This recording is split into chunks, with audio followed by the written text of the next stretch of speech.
څوک کوم مولیان ایمل ولي له ورکړي هغه حشر به چا سره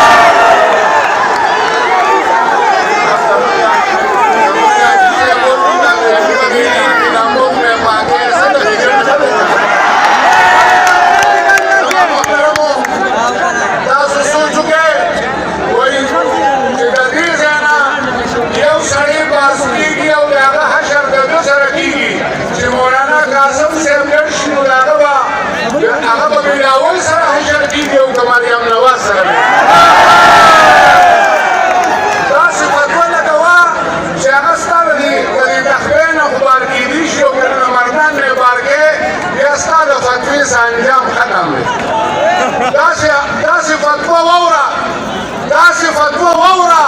چې هغه په پوره عالم اسلام به انشاءالله د امریکې نفرت ورکړي داسې فتوا واوره چې کومه خبره ما وکړه چې زه